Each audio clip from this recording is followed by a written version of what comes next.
નમસ્તે વિદ્યાર્થીઓ. ધોરણ 11 વિષય વાણિજ્ય પત્ર વ્યવહાર અને સેક્રેટરીયલ પ્રેક્ટિસ SPCCમાં આપણે છેલ્લે જે આપણું 7મું યુનિટ છે 7B એટલે કે પાર્ટ બીમાં એસપીના ભાગમાં એ 7મું એટલે કે છેલ્લું યુનિટ શેરમૂડીના જે થિયરી છે એ તમને અહીંયા આપેલી છે. શેરમૂડી અને શેરના પ્રકારો. શેરમૂડી તો આપણે ઘણા ટાઈમ પહેલાં જ એ પાઠની શરૂઆતમાં જે પૂરું કર્યું. શેરમૂડીના પ્રકારો, ભરપાઈ થયેલી, બહાર પાડેલી મૂડી વગેરે વગેરે, સત્તાવાર મૂડી, એના પ્રકારો આપણે જોયેલા. શેરના પ્રકારોની અંદર આપણે એવું જોયેલું કે ઇક્વિટી શેર અને પ્રેફરન્સ શેર કે જે માલિકીની મૂડી છે એના જ પ્રકારો છે. ઇક્વિટી શેરની અંદર પણ આપણે તેનો અર્થ જોયેલો, તેના પ્રકારો જોયેલા. એમાં પણ સામાન્ય equity share, sweat equity share એ એના પ્રકારો, એના લક્ષણો જોયેલા.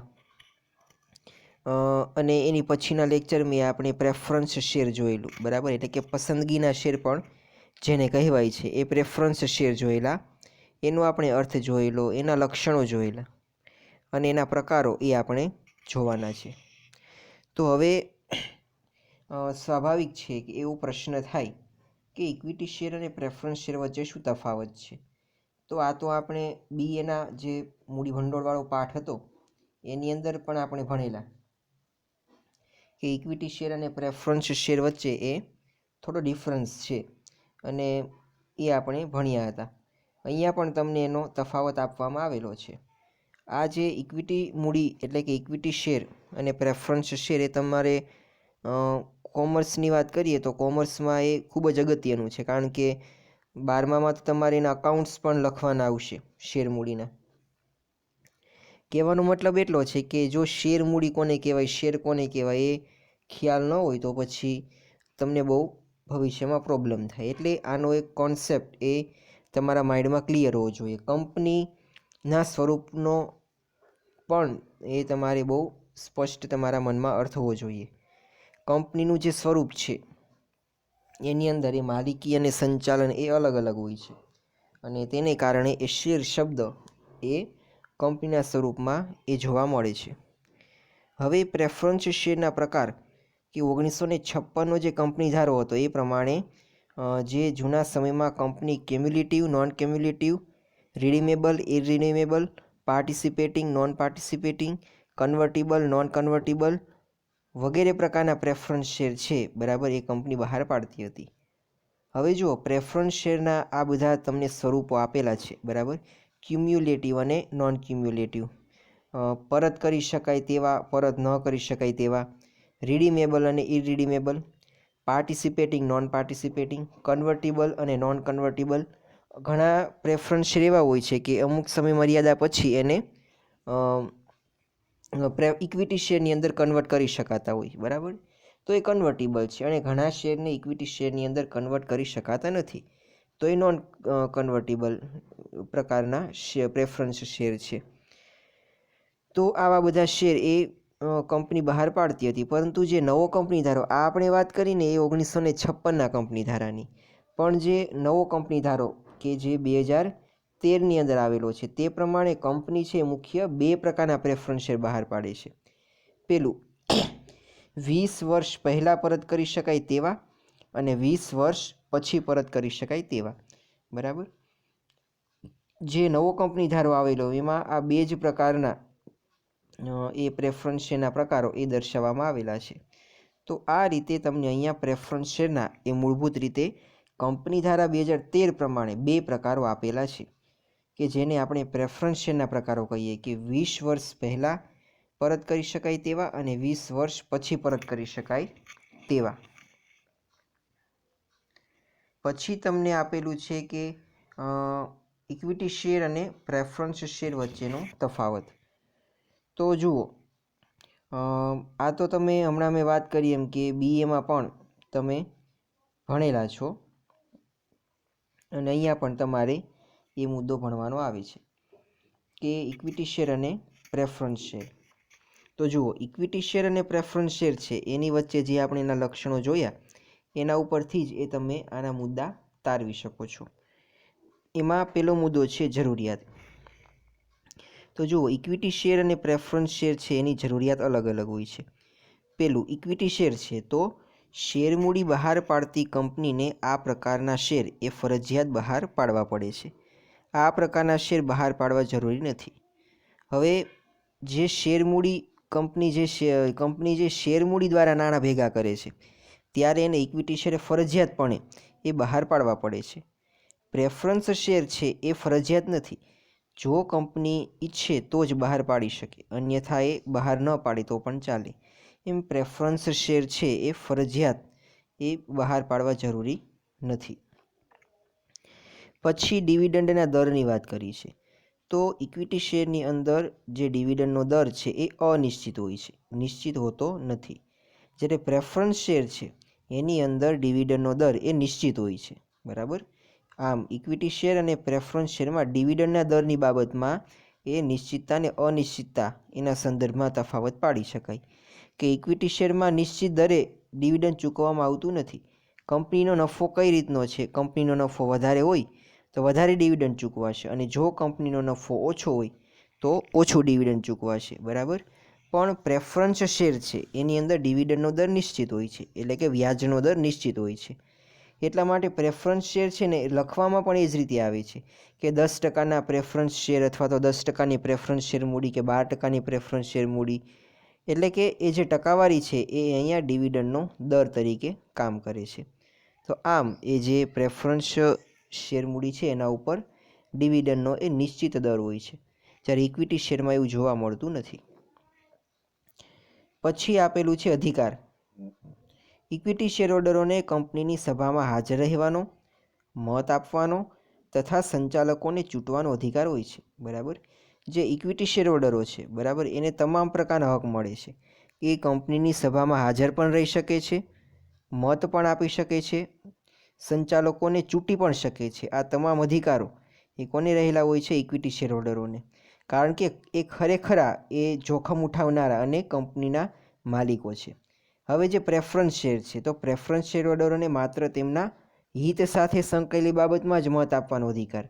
એ કંપનીના નિર્ણયની અંદર એ દખલગીરી કરી શકે નહીં. એને આવા કોઈ પણ પ્રકારના અધિકાર એ પ્રાપ્ત થતા નથી. તો અધિકારના સંદર્ભમાં વાત કરીએ તો ઇક્વિટી શેરહોલ્ડરોને છે એ પ્રેફરન્સ શેરહોલ્ડરો કરતાં વધારે અધિકારો મળે છે. બરાબર. એ અધિકારો એટલા માટે મળે કારણ કે એ ખરેખર જોખમ ઉઠાવે છે. કારણ કે પૈસા મળે તો મળે પરત, અને વ્યાજ પણ મળે તો મળે. કોઈ પણ બાબતમાં એ નિશ્ચિતતા એ ઇક્વિટી શેરહોલ્ડરોને હોતી નથી. હવે વાત કરી છે જોખમની. તો જોખમનું પ્રમાણ છે એ વધુ હોય છે. બરાબર. ઇક્વિટી શેરની અંદર જોખમનું પ્રમાણ વધારે, કારણ કે કંપની નફો કરે તો પહેલાં પ્રેફરન્સ શેરહોલ્ડરોને પૈસા ચૂકવશે. બરાબર. જો કે પહેલાં તો દેવું ને એ બધું ચૂકવશે, ડિબેન્ચર ને બોન્ડ ને એ બધું દેવું ચૂકવશે. ત્યારબાદ પૈસા વધે એમાંથી પ્રેફરન્સ શેરહોલ્ડરોને ચૂકવે, અને ત્યારબાદ જો પૈસા વધે ને તો જ માત્ર ઇક્વિટી શેરહોલ્ડરોને પૈસા ચૂકવવામાં આવે છે. એનો અર્થ એમ થયો કે ઇક્વિટી શેરહોલ્ડરો છે એને આ પ્રકારનો જે જોખમનું પ્રમાણ છે એ વધારે હોય છે, કારણ કે જે દર છે વ્યાજનો એ નિશ્ચિત તો નથી, પરંતુ વ્યાજ મળે કે ન મળે એ પણ નક્કી હોતું નથી. એટલે એક પ્રકારનું નાણાંનું જોખમ રહેલું છે. હવે જો કંપની એ નફો ન કરે, એટલે કે નુકસાન કરે, તો પછી ઇક્વિટી શેરહોલ્ડરોના નાણાં ડૂબી જાય છે. પ્રેફરન્સ શેરહોલ્ડરોને તો નિશ્ચિત દરે વ્યાજ પણ મળે છે, અને નાણાં પરત પણ ઇક્વિટી શેરહોલ્ડરોની પહેલાં મળે છે. પછી આપેલું છે કે ઇન્વેસ્ટર્સ, રોકાણકારો છે, તો જોખમ લેવા તૈયાર અને વધુ વળતર લેવા ઈચ્છતા રોકાણકારો આ પ્રકારના શેરની પસંદ કરે છે. હવે ઘણા લોકો છે જોખમ લેવા ઈચ્છતા નથી, તો એ આવા શેર ન ખરીદે. જે જોખમ લેવા ઈચ્છતા હોય ને, જોખમ લેવા માટે તૈયાર હોય ને, એવા શેરહોલ્ડરો છે એ ઇક્વિટી શેર ખરીદતા હોય છે. અને વધુ વળતર, કારણ કે ઇક્વિટી શેર શું, એમાં ભાવ તફાવતનો લાભ મળે. સમય જતાં શેરના ભાવ વધે તો પછી તમને વધારે નફો મળે છે. તો વળતર લેવા ઈચ્છતા રોકાણકારો છે આ પ્રકારના શેર છે એને પસંદ કરતા હોય છે. પછી પ્રેફરન્સ શેરની વાત કરીએ તો નિશ્ચિત આવક અને મૂડીની સલામતી ઈચ્છતા રોકાણકારો આ પ્રકારના શેર પસંદ કરે છે, કે જે ભાઈ એને મહિને કે વર્ષે એ અમુક રકમની આવક મળવી જોઈએ એવું ઈચ્છતા હોય. બરાબર. તો એ આ પ્રકારના શેર ખરીદે. વધુમાં મૂડીની સલામતી. બરાબર. તો જુઓ, રોકાણ જે આ પ્રેફરન્સ શેરહોલ્ડરો છે, બરાબર, એને શું હોય છે તો કે જોખમનું પ્રમાણ ઓછું હોય, એને પૈસા મળશે એવું નિશ્ચિત હોય છે. પોતાની મૂડી કે જે પૈસા એણે શેરમાં રોકેલા છે, બરાબર, એની સલામતી ઈચ્છતા હોય ને, તો એવા પ્રકારના રોકાણકારો છે એ પ્રેફરન્સ શેરની પસંદગી કરતા હોય છે. તો આ પ્રકારના રોકાણકારો એ પ્રેફરન્સ શેરની પસંદગી કરે છે. પછીનો મુદ્દા નંબર 6 આપેલો છે બજાર ભાવ. તો આ શેરના બજાર ભાવમાં વધઘટ થાય છે.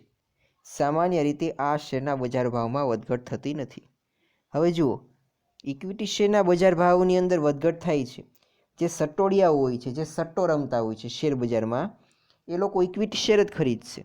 કારણ કે જ્યારે ભાવ નીચા હોય ત્યારે શેર ખરીદી લે અને જેવા ભાવ ઊંચકાય એટલે શેર વેચી દેશે. અને આ રીતે એ સટ્ટાકીય હેતુથી એ શેરનું ખરીદી વેચાણ કરશે અને નાણાં કમાશે, એટલે કે પૈસા કમાશે. કહેવાનો મતલબ એટલો છે કે બજાર ભાવ છે એની અંદર અહીંયા વધઘટ એ થતી હોય છે. પણ પ્રેફરન્સ શેરની વાત કરીએ તો એની અંદર બજાર ભાવમાં વધઘટ નથી થતી. એનું કારણ શું છે? કારણ કે વ્યાજનો દર નિશ્ચિત છે. નિશ્ચિત દરે જ વ્યાજ મળશે અને નાણાં પરત મેળવવાની પણ એ અહીંયા ખાતરી હોય. એટલા માટે કોઈ પણ પ્રકારનું એ જોખમ હોતું નથી. શેરના બજાર ભાવમાં એ વધઘટ થતી જ નથી. શેરના બજાર ભાવ પ્રમાણમાં સ્થિર રહે છે. તો આમ બજાર ભાવની દ્રષ્ટિએ પણ એ અહીંયા તમે તફાવત પાડી શકો છો. પછીનો તમને લાસ્ટ પોઈન્ટ આપેલો છે કે મૂડી વૃદ્ધિ.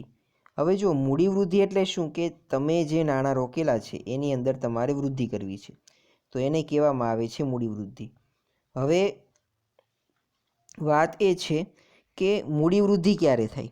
તો ઇક્વિટી શેરહોલ્ડરો અને પ્રેફરન્સ શેરહોલ્ડરો આ બંનેની અંદર આ બાબતમાં તફાવત છે. હવે જો ઇક્વિટી શેરહોલ્ડરોની અંદર ઇક્વિટી શેરની અંદર મૂડીની વૃદ્ધિ શક્ય છે. એનું કારણ કે ઇક્વિટી શેર છે, બરાબર, એ જે વ્યક્તિએ ખરીદેલા હોય એને બોનસ શેર છે, બરાબર, એ પણ મળે છે. કહેવાનો મતલબ એટલો છે કે ઇક્વિટી શેરહોલ્ડરોને બોનસ શેરના લાભ મળે છે. વધુમાં કેટલાક હકના શેર પણ એને પ્રાપ્ત થાય છે. તેને કારણે એની મૂડીમાં વધારો એ થતો રહે છે. એની વિરુદ્ધમાં આપણે પ્રેફરન્સ શેરહોલ્ડરોની વાત કરીએ તો એને આ પ્રકારના કોઈ પણ જાતના લાભ એટલે કે બોનસ શેરના કે પછી હકના શેરના એ લાભ મળતા નથી. તેને કારણે એની મૂડીની અંદર વૃદ્ધિ થવાની કોઈ પણ જાતની શક્યતા નથી, બરાબર. આમ ઇક્વિટી શેર છે એની અંદર મૂડીની અંદર વૃદ્ધિ થવાની શક્યતા રહેલી છે, પણ પ્રેફરન્સ શેરની અંદર મૂડી વૃદ્ધિ એની શક્યતાઓ નહીવત છે, પ્રમાણમાં ઓછી છે. તો આ રીતે મૂડી વૃદ્ધિના સંદર્ભમાં પણ એ ઇક્વિટી શેર અને પ્રેફરન્સ શેર વચ્ચે તફાવત છે. આમ તમને અહીંયા જુદા જુદા 7 મુદ્દાઓની અંદર એ ઇક્વિટી શેર અને પ્રેફરન્સ શેર વચ્ચેનો તફાવત એ આપવામાં આવેલો છે. તો હવે આપણે આ પ્રશ્ન છે અહીંયા પૂરો કરીએ છીએ. અને આજનું જે તમારું હોમવર્ક છે એ ઇક્વિટી શેર અને પ્રેફરન્સ શેર બંને વચ્ચેનો તફાવત એ અહીંયા જે રીતે વ્યવસ્થિત તમને ટેક્સ્ટ બુકમાં આપેલો છે એ તમારે એક વખત હોમવર્કમાં લખીને મોકલાવવાનો છે, બરાબર. ઇક્વિટી શેર અને પ્રેફરન્સ શેર વચ્ચેનો તફાવત એ તમારે એક વખત હોમવર્કમાં લખીને મોકલાવવાનો છે. આજનો લેક્ચર એ આપણે અહીંયા સુધી જ અટકાવીએ છીએ. આની પછીના લેક્ચરમાં એ આપણે આ પાઠમાં આની પછીનો મુદ્દો છે શેર પ્રમાણપત્ર અથવા તો શેર સર્ટિફિકેટ, તેના વિશેની ચર્ચા કરીશું. અને ત્યારબાદ જુદા જુદા મુદ્દાઓ જે ડીમેટ ખાતા વિશે તમે આપેલા છે, ડીમેટ ખાતું કોને કહેવાય, બરાબર, એ બધું જ અહીંયા તમને આપેલું છે એની આપણે ચર્ચા કરીશું. તો આજનો લેક્ચર એ આપણે અહીંયા સુધી રાખીએ છીએ અને હોમવર્ક એ તમે લખીને મોકલાવી દેજો.